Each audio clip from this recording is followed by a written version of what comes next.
Welcome to the world of LearnX. Today we're stepping inside best practice and I'm joined by Chloé from VetYogi. So we had a little chat at the London Vet Show, which was really nice to connect. But for those people listening, watching who don't know who you are, Chloé, don't know about VetYogi, tell us where it got started. Well, first of all, it's probably helpful for people to know that I am a vet. So I've been a vet for about 13 years now, and I'm also a qualified yoga and meditation teacher. I essentially started VetYogi, I qualified as a yoga teacher back in 2017, after just realizing how much my yoga and meditation practice was helping me personally and professionally. And I kind of had the idea that if yoga and meditation was presented to the veterinary community in a way that was evidence-based and also kind of realistic for people to be able to fit in around a busy veterinary schedule, that it might actually encourage more people to get into it as a form of self-care. And what kind of responses it had? Because when I first heard about it, I was like, oh, that's awesome, but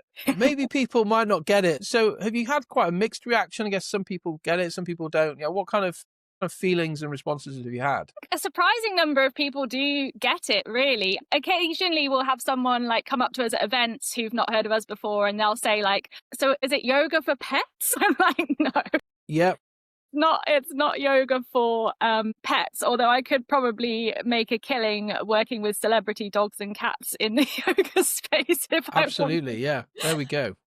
But no, it is yoga for the people who care for the pets. Well, not just pets, all animals really. We work with colleagues from all aspects of the veterinary community. I'd say a lot of people do get it. I think some people who've never tried yoga or meditation before, they can be a bit skeptical initially. And that's kind of where we come in, because we're really passionate about presenting the science behind the benefits. So it's interesting. I think definitely over time, especially as we've become a bit more established at events and things, more and more people have heard of us, or more and more people are taking well-being a bit more seriously than perhaps when I was a new grad.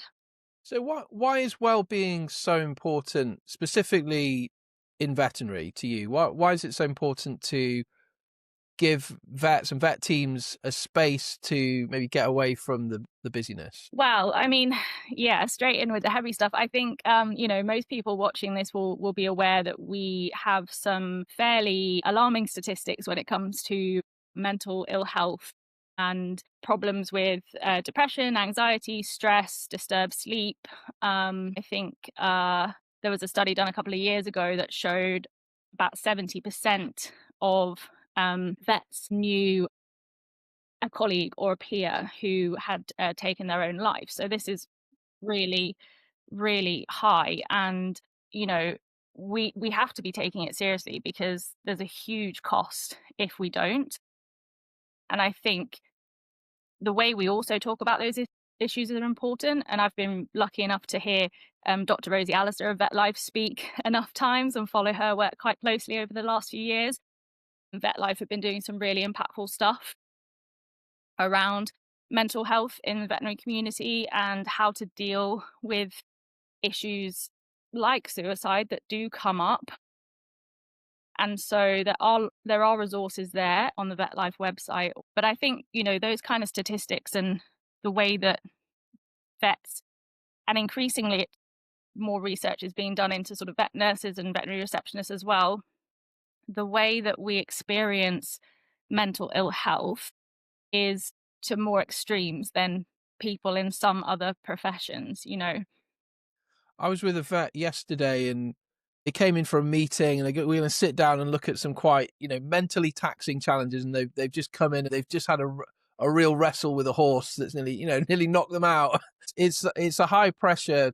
It's a high pressure job. The stakes are very high. It's a challenging environment. So I can really see the need for this. How does yoga for vet teams help people in their day-to-day? How does it help them personally, but how does it help them professionally as well? Well, I think a lot of the benefits come back to essentially nervous system regulation. So for many of us working in those high pressure veterinary environments, we will be in sympathetic overdrive with our nervous system in action mode, hypervigilance mode quite chronically. And what yoga, meditation, breath work, all of these kind of self-care practices can do is help to transition us out of that sympathetic mode into our parasympathetic. So taking us out of fight, flight, freeze, fawn, and more into that rest and digest mode. And I think when we're working in practice, as I still do in and around the business, we have lots of moments that come up throughout our shift, whether that's day shift or night shift, where, our amygdala might trigger and suddenly we're feeling like there's an imminent threat to our psychological safety, physiological safety, even physical safety, as you said earlier about your friend with the horse. And if we don't process that, it all builds up and suddenly it becomes much harder for our bodies to actually wind down out of that, because staying in that mode becomes the norm and the habit. So without conscious effort, and it's not just, veterinary, in busy modern day society, I think a lot of people are stuck in sympathetic overdrive. But without conscious habit to try and connect to the breath, slow down the breathing, be more mindful, move your body in a way that feels good for that individual, this can become where your body sort of gets a bit stuck. And there's a fantastic book called The Body Keeps the Score. So even if we feel like we have processed things mentally, or perhaps we're just so desensitized to these stressful situations happening that our mind doesn't really clock it, a lot of the time that will be stored in our bodies as tension, as trauma that needs to be released. It's fascinating, isn't it? I love learning about the mind and the body and psychology and listening to different people. I've never personally done yoga. I've done a bit of Pilates, and I know Pilates, some of that is derived from yoga, and my wife's done Pilates for about 15 years, and it's been a game changer for her with health and well-being, and busy life with young children, and we run our own business. But for those people who don't really understand yoga, because yes, some people will have done it and know all about it, other people have no idea what are the kind of foundations then in terms of how you teach yoga. And also, how do you do it? Do you come into the practice and do it? Do you like book into a village hall? Just give us a bit of an introduction. What could someone expect if you're going to introduce their practice to VetYogi? Well, to start with your point about sort of what is yoga, or for people who aren't really familiar with it, yoga, the word in Sanskrit, simply means union. So it can have a whole host of meanings, but I think traditionally it's the union of the mind, body, and breath, the union of the self with higher consciousness. I think in the Western world, we can be quite guilty of thinking of yoga as just the physical poses that you get on your mat to do, when actually from the ancient texts of yoga, in particular Patanjali's Yoga Sutras, there are 8 limbs of yoga that make up a whole lifestyle and a whole practice. And the yoga poses part is just one limb, the asana. So it's a very small part of actually practicing yoga as a whole. And that's kind of why I say that yoga really can be for everyone, because within those 8 limbs, there will be something that helps. Breathwork, pranayama has its own limb. Meditation, or the quieting of the mind, has its own limb. There's lots of different aspects to yoga that go beyond just stepping on your yoga mat. And I think what we try to do is take some of those practices and some of those principles and show people how they can actually put them into action in their day-to-day working lives, in practice when they get home, so that their well-being doesn't just become like another thing that they have to tick off on their to-do list. And yes, in terms of like how do we help people get access to their yoga in practice, we do go into practices and deliver in-house CPD wellbeing workshops. We definitely do utilize some village halls, because some practices will have space for their team to practice and others won't. We work quite flexibly with practices depending on the facilities that they have available.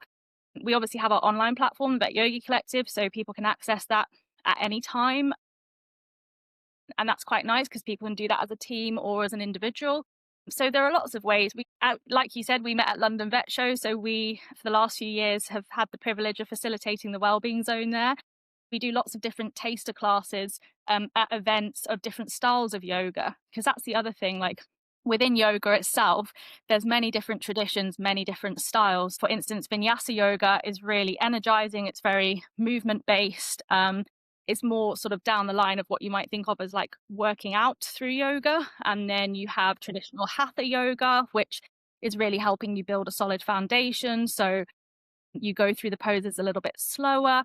And then to the other end of the spectrum, where you have yin yoga, where you are still and you're holding yoga shapes for minutes at a time, supported by bolsters, blocks, props. So there are so many different styles for different people, different personalities, but also kind of different stages of life, or even just different levels of energy that you might have as you move through your working week. This is really helpful. I know I mentioned to you when we last spoke, Chloe, my sister's just trained to be a yoga teacher.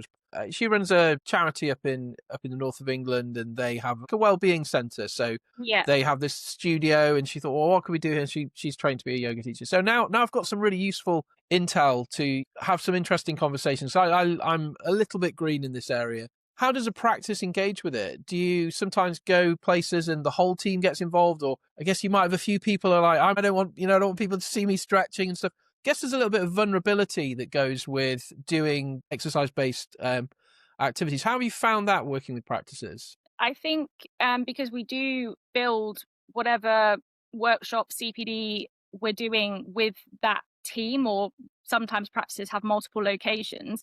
It really just depends. We have I've done workshops where the whole team has joined, and we've had it at a time that is just outside of working hours, or maybe that practice has closed like one evening, like an hour or so earlier, to facilitate nearly everyone being able to join in.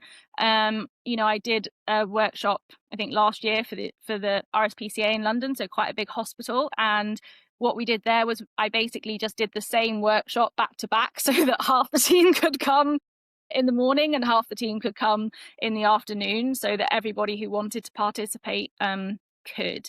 But I do like your point about, some people will be a little bit hesitant, and I think most of the time those people are probably the ones to volunteer to, man the fort whilst everybody else is in Absolutely, yeah. yoga, and that's fine. Like, we're not here to force anyone into doing something that they're not ready to explore. I think what we try to do is just show people that there are different aspects to it, and if you come into it with an open mind, the chances are you're going to find something that helps you in your particular situation or personality, whatever it is you're dealing with. Because we're not a monolith as a vet community. We're all dealing with different things in our professional and personal lives. So I think the nice thing with yoga is that it is so broad and excuse the pun, but so flexible in the sense that, There we go. you know, You got the word there. yeah, couldn't resist. That you can make aspects of it work for you and your lifestyle. But the vulnerability aspect,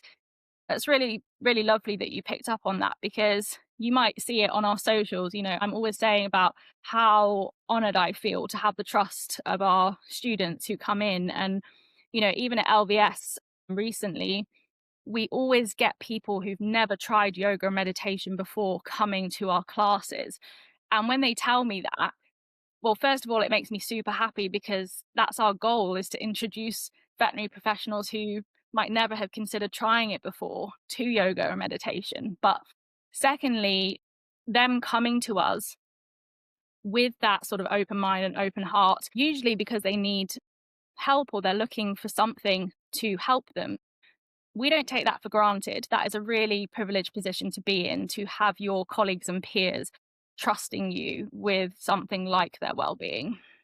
Personally, I find classes really intimidating. I'm a member of a gym, put me on a football pitch, I'll chase after a ball, I'll kick it around, I'll run after it, I'll shout at people. Team sport, I totally get, but I'm personally, honestly, really intimidated by going to classes at the gym. So I don't make the most of my membership in that respect. So what would you say to someone who thinks, I'd really like to try this or try something like this, or maybe even go to their local gym, because well-being is something we all need to engage more with. What kind of advice would you give to someone who's maybe a bit nervous about that group setting? Well, two things really. So the first one would be, if that's really what's preventing you from trying something that could help you, you don't have to put yourself in this position of a group setting. like I say, we have an online platform. There's plenty of online resources where you could dip your toe in the privacy of your own home without having to overcome that extra obstacle to going to a physical class.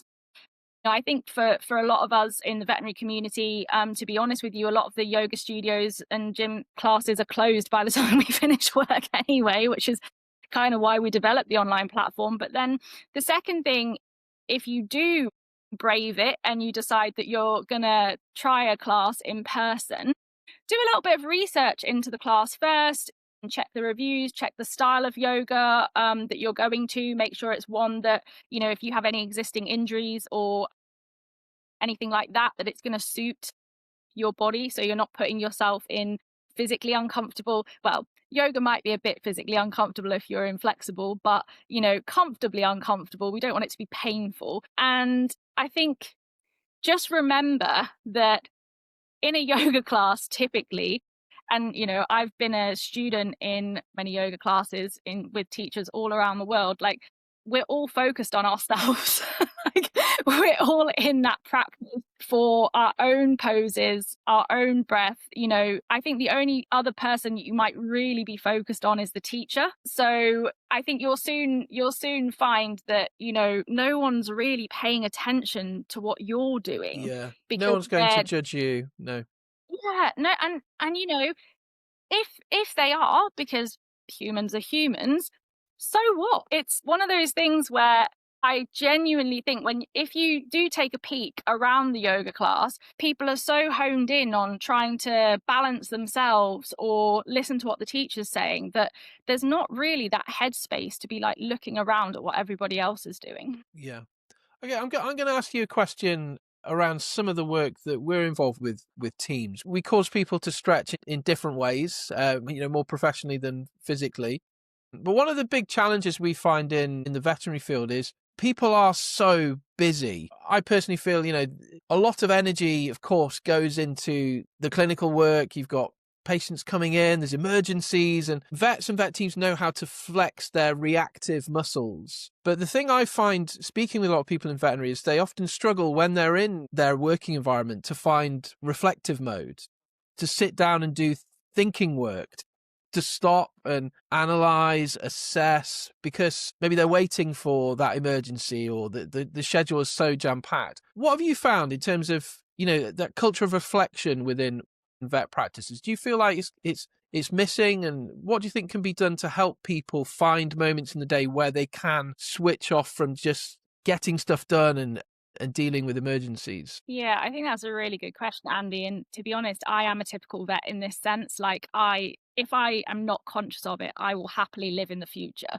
Like, I really have to pull myself back to like be mindful and be present in the present moment. Because you're right, I was on a night shift on Sunday night, so I had the phones, I had my inpatients, and I think there's a marked contrast to how I go about that now compared to when I was on call as a new grad. And obviously, I find it less stressful overall because I have so much more clinical experience and I'm more comfortable with dealing with emergencies. But I think my yoga meditation practice over time has also really helped me to utilize the tools like breath work, like meditation, that do help to keep you in the present more, so that you're not living for the what if this happens, or it might not even happen.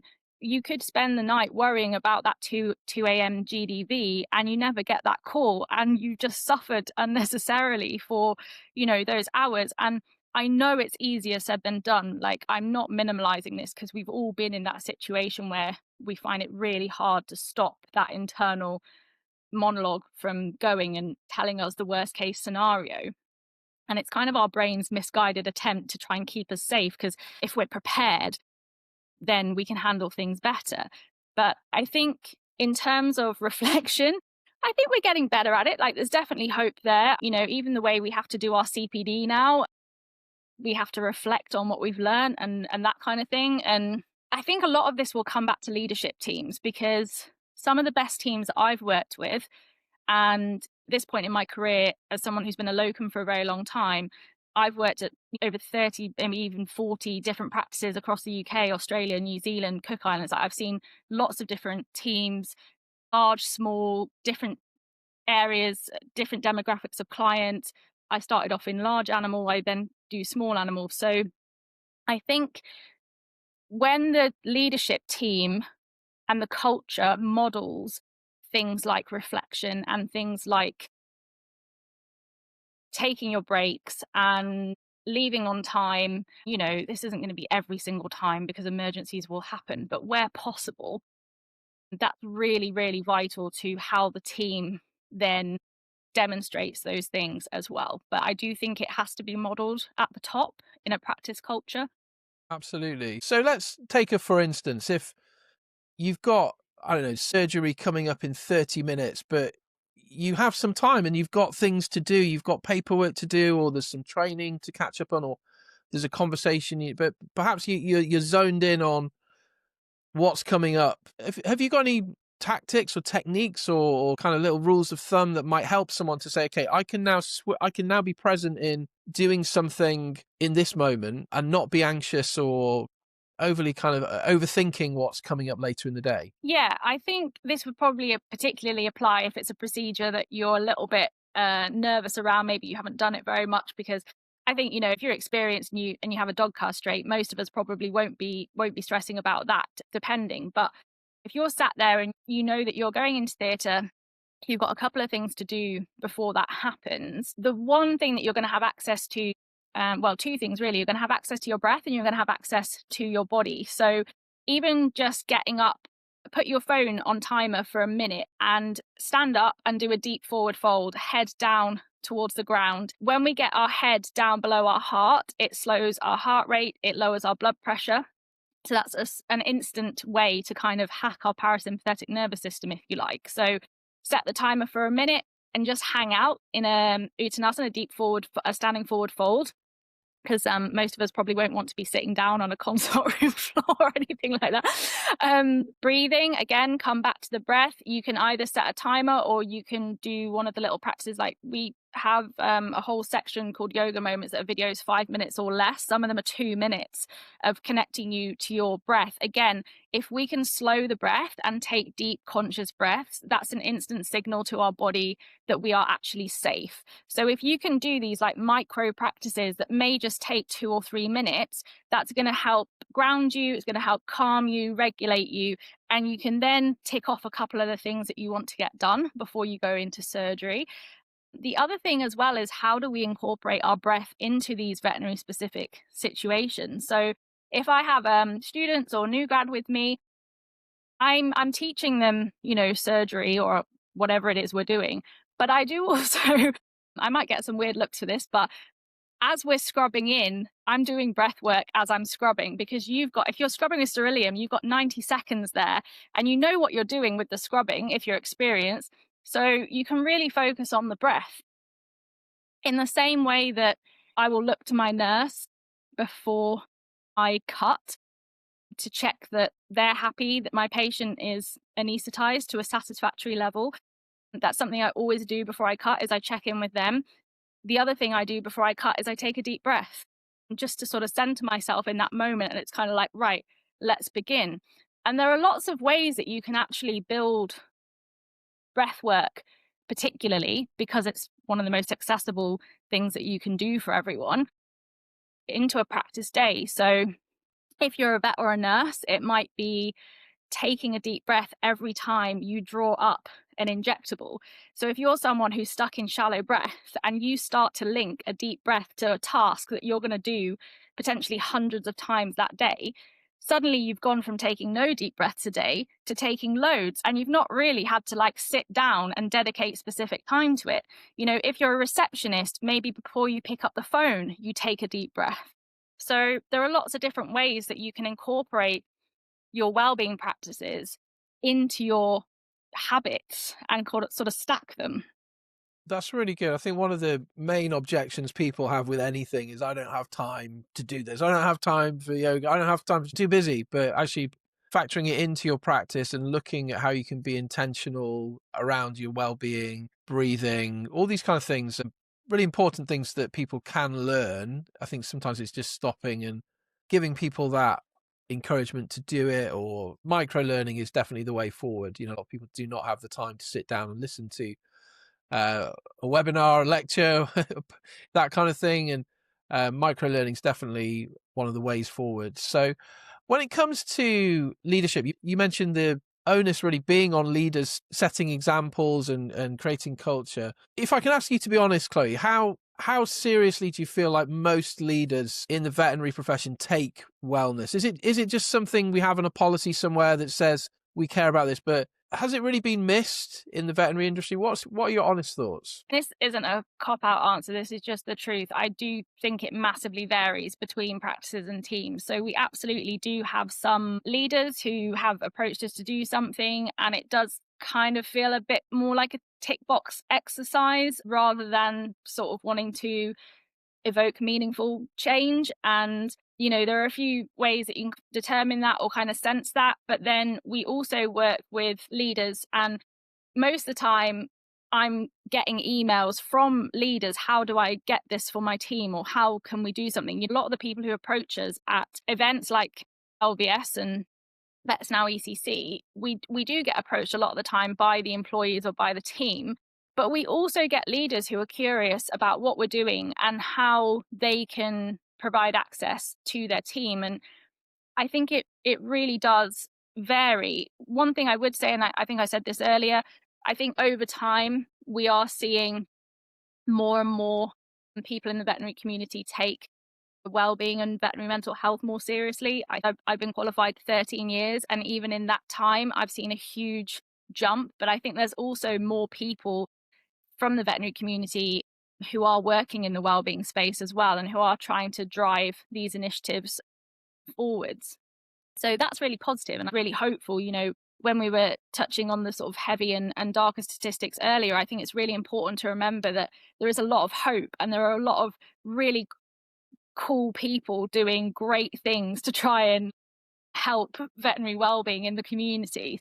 Obviously, as a business owner, I would love more people to be taking it seriously. And if you're sat there thinking that maybe you're not taking it as seriously as you should be, like, please do get in touch or explore what resources are available to you. I think it's improving. And look, you're not always going to be able to convince everybody. But that doesn't mean that you shouldn't try and convince anybody. It is improving. I think people are being more open-minded with it.